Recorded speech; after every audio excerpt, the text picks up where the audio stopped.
Hi, this conversation today with our role model, Glynn-Smith, is about how you got to where you are today, Joe. It's about coaching, supporting leaders and business owners, especially around midlife. You have a podcast that talks about that, about how you're a speaker, and about all the insights that you have amassed up to this point. You're a coach and founder of Ascent Associates, a specialist coaching service that supports leaders and business owners through pivotal career milestones and high-stakes transitions.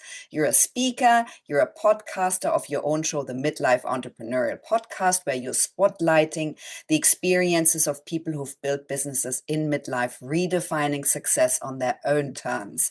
You also have a column for Harper's Bazaar called Consult a Coach, offering thoughtful and practical advice to help women navigate the modern world of work, which is a never-ending topic.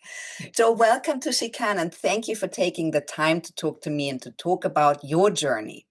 Let's dive straight in and give us your main learnings or takeaways that you have as a coach, coaching leaders and entrepreneurs. I suppose that's a really good question. It's a really broad question as well. There's so many things. One of the things I love about coaching and why I wanted to go into this field very late in my career was because I really enjoyed supporting people, working with people, and I love teamwork. So the job of a coach is to partner with your client or with a business, or it could be with a team, in order to get them to where they want to go. And there's something really exciting about that. And so with a background like I have, which is mainly in the fashion industry, mainly in communications and publishing, but a lot of it in marketing, there is a lot of synergy between all those skills. And this is a really important insight, I guess, for your listeners, is that you can use your skills, you can mop up the ones that you think you can apply to whichever chapter of your career you're going into. And I'm definitely somebody who enjoys a chapter. So I love variety. So for me, the insights from working with people is what you're just adding in more and more knowledge to the database that is your career. What I've learned is that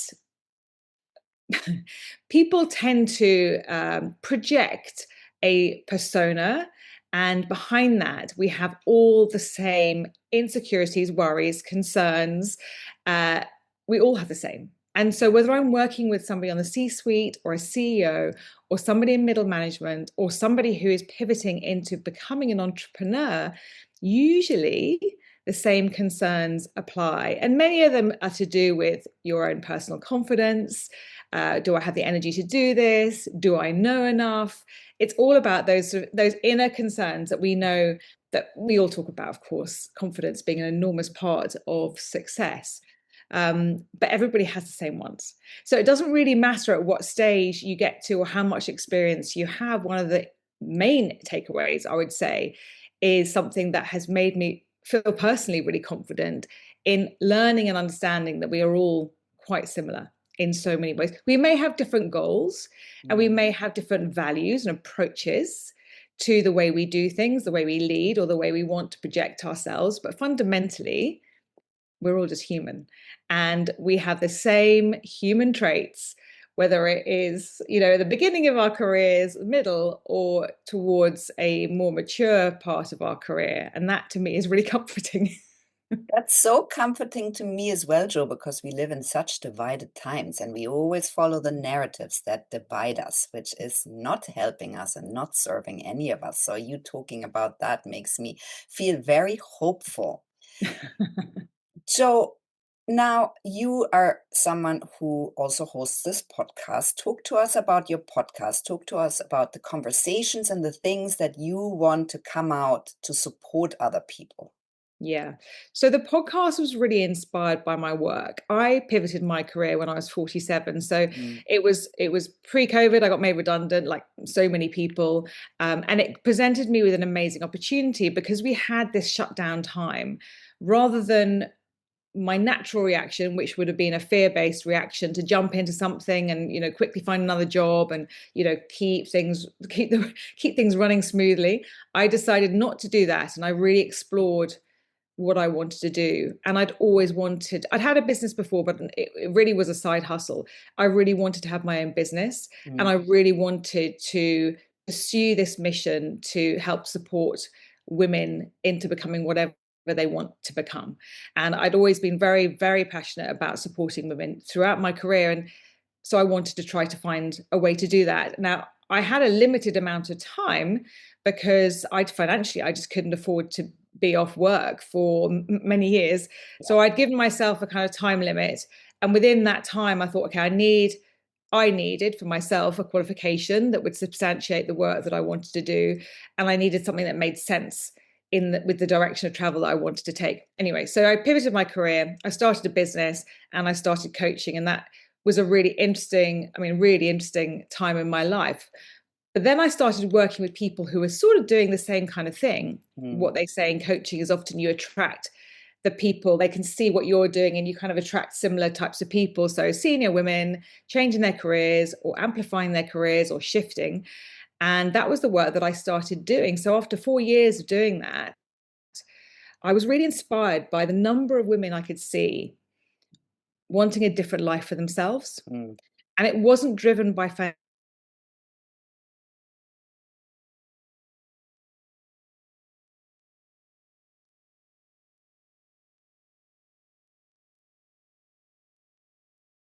were no longer prepared to give up the things that were really important to them, whether that's being around for their children, being around for their aging parents, or being around for themselves because they were really burnt out. COVID burnt a lot of people out.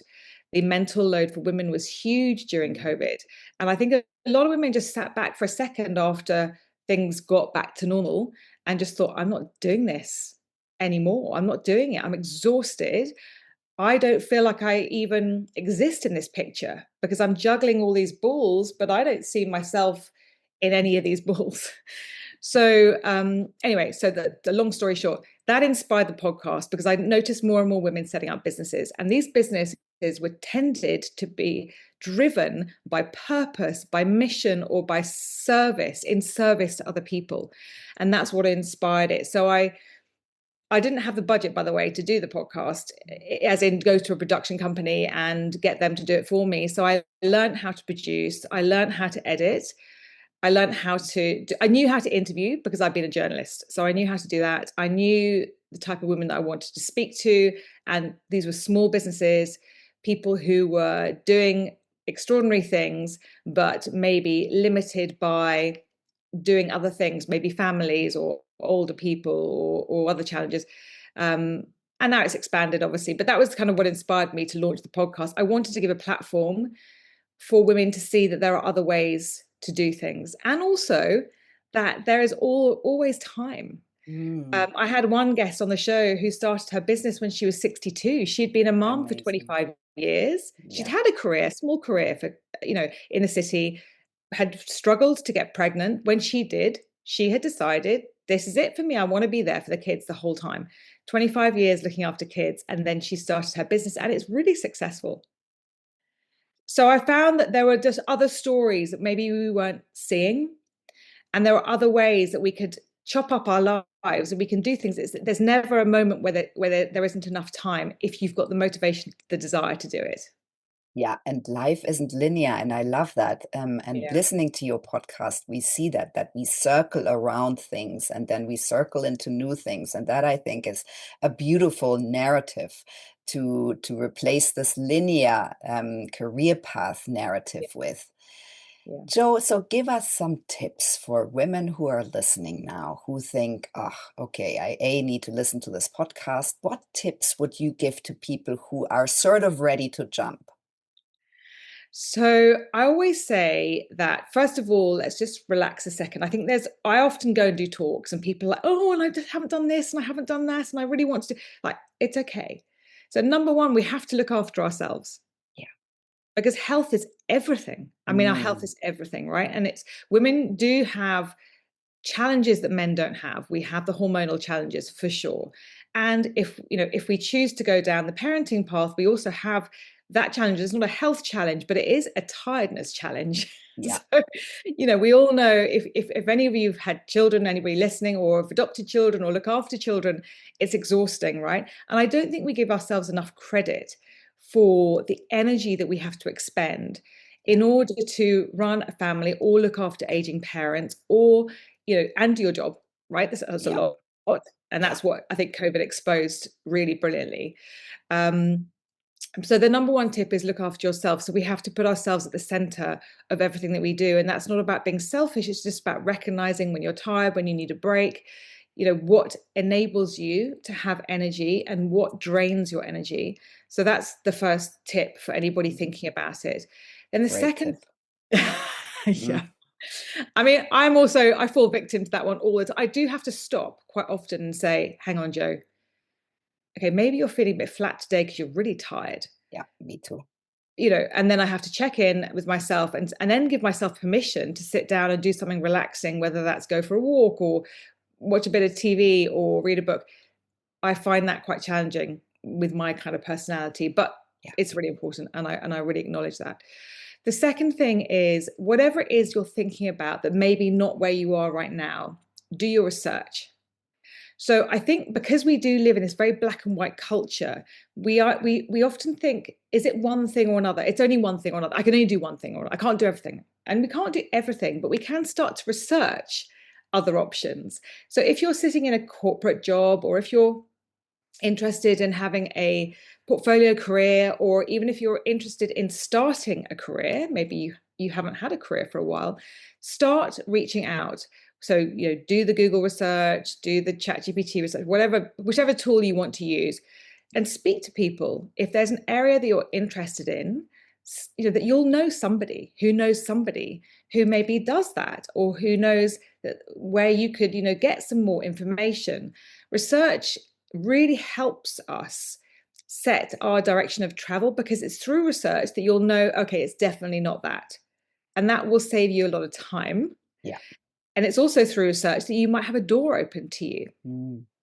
Can you go and experience? Can you go and, I don't know, if you wanted to go and do something, I don't know, in the charitable sector, or if you wanted to start a business, could you spend some time with somebody who's doing that already? Most people, in my experience, when you ask them for help, are really happy and ready to offer it. Yeah. It may be a timing issue for them, and that's fine. We have to be patient. But we are not very good at asking for help. And women particularly not great, because we do so much. And we always just have to get on with things. We always have to get on with things, which is great. And it's a brilliant quality to have. But sometimes we also have to check in on that. And I do the same thing. So, is there somebody I could speak to that would help me? I have to make myself do that, because I'm the person who'd always, I'll go and find out. But that might take me hours of work. Whereas I could just pick up the phone to somebody and they could just point me in the right direction. The podcast is a great example of that. I started off with the idea by doing all the research myself and trying to do it. Then I thought, hang on, I went and did a course. It wasn't a difficult course to do. It was a brilliant course. And I would never have found out the things that I knew and learnt from that course. So I think that's the number two thing, is research. So number one, first of all, always look after yourself. Are you in a great place? Are you healthy and have the energy to do something? Change is hard. Yeah. So we don't want to be trying to make changes if we've got other things at play in our lives that are very challenging. Yeah. Sometimes, and this is true I see with redundancy particularly, sometimes being in a place of fear can also be a great springboard to unbelievable change. Usually very quick change, because that fear gives us adrenaline and drive and makes us do things that we never thought we'd be able to do, right? So that certainly does that. But if you are considering a career change, for example, I would say number one, do the health check, then do the research. The third one is financially. Do that check as well. So this is really, really important. So if I'm working with people who are thinking about starting a business, so you need to do a financial plan, because if you need to rely on your income, which most people do, then you need to know what that looks like for you. Yeah. And, because, starting a business, You're not going to start making loads of money from day one. In No. fact, it'll be costing you money, and it's certainly going to cost you time. Yeah. So you need to understand where your finances sit. And everybody is different in this regard.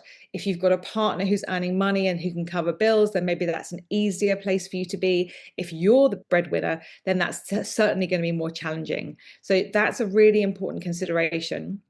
And quite often I see with entrepreneurs, people who are going to start business later in life, they might transition from their corporate career to a consulting career because that Yeah. provides them with more flexibility, but a little income while they're building their business. And that's not easy either. Obviously, the other route to go down is investment. And there are many people who will have easy routes to investment, and there are other people who know nothing about investment, and they'd have to do more research. But there is certainly plenty of information out there if that's the route you want to go down. Again, it's a longer route, so it's something to consider in your plan. Do I need to stay in my job for a bit longer in order for me to put the roadblocks in place, or etc., etc.? I mean, it's going to be unique to everybody. Yeah. And I always say, often I get people saying to me, I just can't stay here anymore. I just can't stand this job. I just really want to move, and this is what I want to do. And one of the first things I'll look at is that, get them to look at their financial plan. I don't have to tell me, but, what does it look like for you? Yeah. If they come back and they say, I literally can't afford to be without an income, I don't have savings, or I don't have a partner, then I might say to them, let's reframe the way you're looking at your job. Because if we start to look at your job as the thing that's going to allow you to do this next phase of your career, then you might enjoy it a bit more. Yeah. You could probably reduce your effort or energy related to that job by 20%. Nobody will notice. Most women overperform all the time. Yeah. And that allows you some energy and some space to start creating the next phase of your chapter. So it is very dependent, but those are the three things. So going back, health, research, and financial planning are the first three things to look at. Jo, and sometimes I think we can have side hustles, and we can have these side hustles, which yes, takes energy, and it's an added thing. But a lot of the times we can run that until we feel that, yes, we can jump because we have that financial stability. We see some money coming in. We can sort of project where this could be going. And I think that there's Laura Brown, who wrote this book, Cool Girls Get Fired, or something like this. And they're doing a world tour right now. And I sometimes think there is so much information out there, actually. There's your podcast, there's other people writing books. There is quite a lot of information we can get off the cuff if we start looking, and then we can sort of see where we are positioned in those scenarios and then make a scenario work for us. 100%. And, a side hustle can be a fantastic way to start. And it really depends on your life. What does your life look like? Many of the people I get to speak to, because they're quite senior in corporate business, their life is completely consumed by work. And that is one of the reasons why they don't want to do it anymore. And so they don't have much space. If they've got a family or if they've got a partner, they don't have much space to start a side hustle. It literally would be impossible for them. But if you have a different type of job, certainly in my career back in the kind of magazine days, there was more flexibility for me to start something else. And I did have a business because I had I think I worked 4 days a week at one point after the big financial crash. That's right. When they made us work 4 days a week. And so I used that day to start a business. And I did have a really nice business that potted along side by side of my career for the rest of my time there. And it was great. And I had time to do that. It really depends how much bandwidth you've got. Yeah. Jo, you're holding space for people, both in your coaching sessions and in your podcast. Tell us a little bit, do you have a framework for holding space for people? How does that work? How do you approach that? For me, everything is about energy. So I'm a core energy coach. That's the training that I did. So I trained with an American company called IPEC, and the essence of our coaching is called core energy. And that can sound a bit woo-woo, but actually my coaching is about very intensively reading people and energetically assessing where they're at. So the type of coaching I do is very much in response to their energy. So when it comes to holding space, I can tell by looking at them, by sensing their energy, even on Zoom, whether they need space to speak about something, they need to decompress about something, they need to talk a lot, or maybe this is a moment for brainstorming and there's a lot of energy and it all goes up really high and we start to get really fast kind of ideas coming through, or there's a time for me to be completely silent so that they can explore their thoughts. And that's how I do my type of coaching. So it's very much about assessing where my client is at on the day that we have the session, because, by the way, even if they're a high energy person, there'll be days throughout the process where they're not. Because we all know, especially as women, we're like this throughout the month, and depending on what's happened to you in any given day or hour, we can be different. So I'll really assess where we're at when the client comes onto the call, or if I'm meeting them in person, and then I will tend to flex around that energy so that we can create some kind of movement toward the goal that they would have set at the beginning of the coaching package. So that's how I hold space. Sometimes it's a lot, and sometimes it requires me to really lean in. And sometimes it's about me being the cheerleader for that person, because coaching for me is also about, I'm there to be their business partner. I'm the cheerleader. I'm all of those things that gets them to move to where they want to go. And some days I require a lot of energy to do that for my clients, and some days they're just giving loads back at me. So I hold space according to that exchange. But it can, some days it can be really tiring. Coaching is tiring. Yes. It really is. Yeah. Because you lean in. Jo, I'm wondering, every one of us has challenges with whatever we do. What are yours, and how do you reframe them to continue on your journey? That's such a good question. So, I mean, I have daily challenges. The challenge that I currently have is with my energy, because I'm perimenopausal, Mm. and I have days where I am so tired through nothing. I've done nothing, right? So but I'm so tired, I struggle. And what I will then do is give all my energy to my clients in those sessions. That's my job, and that's what I'm being paid to do. And then that then takes energy away from my family. And so I have to be very conscious of that. So that's definitely one of the challenges that I have. My family are now really aware. I'll say something like, guys, I need to go and recharge my battery. So I'm going to go up to my bed. I'm going to lie down. Often I'll just lie and stare at the ceiling, or I'll have a little rest, or I'll go for a walk. But they know when I need that space. So that's definitely one of my challenges. The other challenge that I have is that I'm a big ideas person, and I have lots. And so my challenge is creating a strategic pathway forward without being disappointed that I haven't reached it in 5 minutes. Because I get so overexcited about things, and that requires me to reach out to other people. So I'm quite good at working by myself. I've done quite a lot on my own, but when it comes to building businesses and creating strategy, I try to pull in people to do that. So I have a cohort of coaches that I lean on, and we lean on each other, and it's really powerful to do that. I have business friends, so I think they're different to friends. These are people with various experience that I can talk to about certain things. And I also will often just put in meetings with contacts of people just to ask questions and find out. So that really helps me start to kind of pull things together in my head.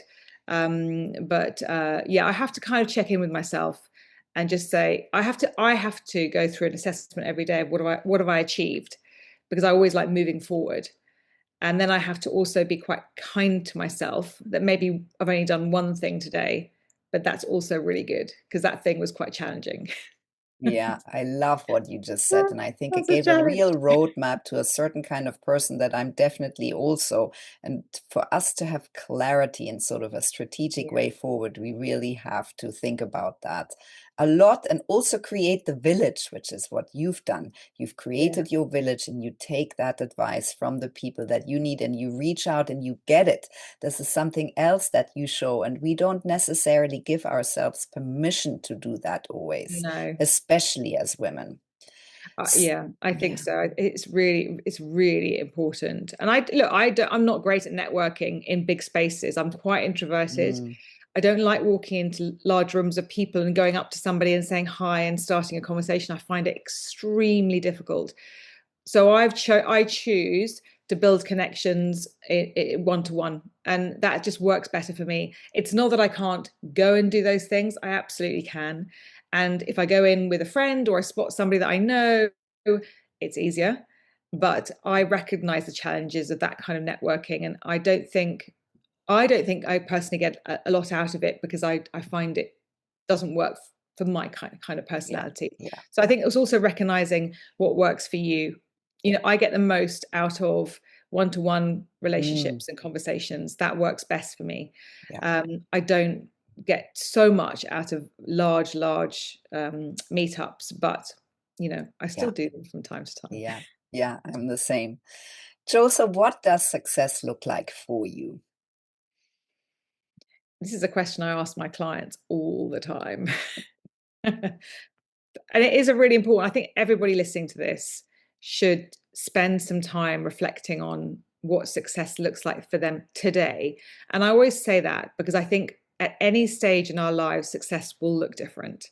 Yeah. Because we change so much, our values change a lot as we grow up. So for me, success looks like, first of all, maintaining this career that I've started very late in my life, and making sure that it can sustain me, that I can live off it, and that I continue to enjoy it. I mean, I'm doing something that I love, right? So that, first of all, feels like an indulgence at the beginning. And then you're like, no, this can be really big. It could be really exciting. And then, success looks like still having flexibility to make my own choices. I recognize as the business gets bigger and I do more, that becomes more limited. But I do put boundaries around my time, because I need that time for me to be able to do this. Yeah. And to be able to serve my clients in the best possible way. I need to be in tip-top shape. And so I give myself space to do that. I rarely start work before 10. That's going to sound to some people like outrageous. But honestly, I have to do my exercise. I always read in the mornings. I'm not very good at reading at night. So I read better. I can focus on it better in the morning. So I like to read. I like to do exercise. I like to have proper breakfast. I like to spend time collecting my thoughts for the day and reflecting on the day before. So that already, I've been doing that for the last however many years. It feels like a massive level of success. And then, I would like to be able to continue to build on what I'm doing. I'd like the consistency to continue. And that to me would feel very successful, because it's very easy for us when we start something. I've got the podcast, which is like a side hustle, but it kind of intertwines with what I do. Yeah. It doesn't provide me an income at the moment. And I haven't really focused on it being an income provider yet. It was something that I felt passionately about. And to me, the fact that I can even do that and have the space to do that feels very successful. Such a luxury. Yeah. It's such a luxury. And I've Yes. met unbelievable people through that show. And that to me is like the dream. I love people. I love listening to women's stories and how they've managed to build their world and their version of success. And it really inspires me. And so for me, success looks like continuing to build, allowing myself to continue to grow and to learn, providing myself with an income, which feels so empowering when you're paying yourself. Yeah. That's super exciting. And then also just keeping really curious. And that feels really successful for me as well. That fact that I can say to myself, oh, I'm really, like, for me currently, AI is so fascinating. And I've been opening the doors to learning more about it. And suddenly I'm getting clients in the AI space.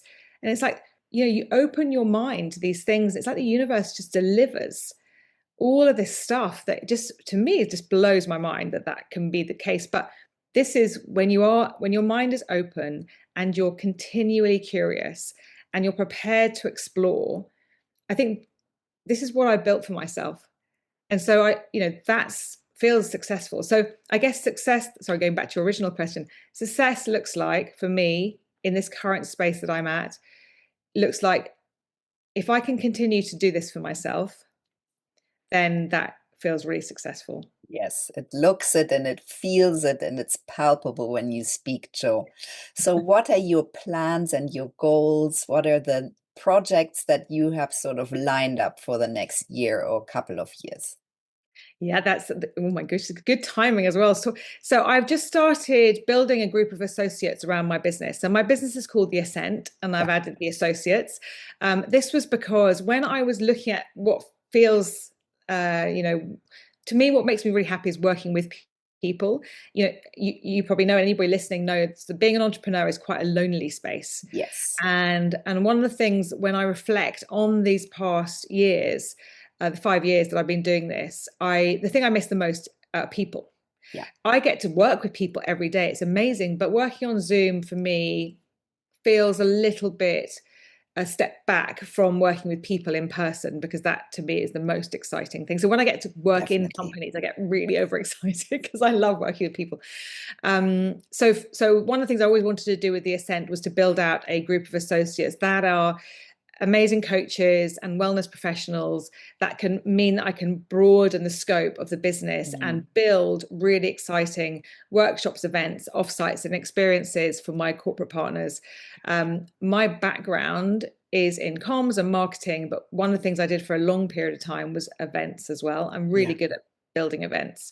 So I wanted to do that. So I'm now sort of finding the people to cover quite a few categories in the coaching space. So I've just announced my first 3 associates. I've got a few more coming out soon, and we'll start building out that so that I can do that for that part of the business. For the Midlife Entrepreneur, my goal with that business was always to inspire, motivate, and educate. And starting with women's stories and business stories, and how and the challenges and the ups and the downs. And so that's one. That podcast will be a year old in January, which is like in itself blows my mind. Woohoo! And I got into the top 25 Apple podcast charts. Amazing. It was only 1 week, but I'll take it. I'll take it. Absolutely. I'm going to start developing that. So we're going to add in another element to the podcast, which gives people even more free information. So it's going to be called the 15-minute masterclass, and I'm going to be speaking to experts in certain areas on particular topics. And that's how I'm going to build out that and just see where it goes. I actually don't have a solid goal for that business. I just know that I'm starting something that is meaningful to me. It seems to be meaningful to people because it seems to be doing really well. I mean, I'm not famous, but the show is doing really well. So that to me says a lot, and it means that there's an appetite. And I think with what you're doing and what we were talking, we've been talking about, how can we support women? I think there's an appetite for choice for women, and that we're not limited to, oh, okay, I have a job, and then I have, a family, and then I retire. Hang on, what about that thing I always wanted to do when I was like 27? And let's park that because I'm too old. I think this is all changing, and I think AI is enabling us to do a lot more. So I'm excited about that. So those are the 2 things I'm focusing on for 26, that are going to require a lot of energy and a lot of work, but I'm totally here for it. Sounds amazing, Jo. What takeaways would you like our listeners to have from your story?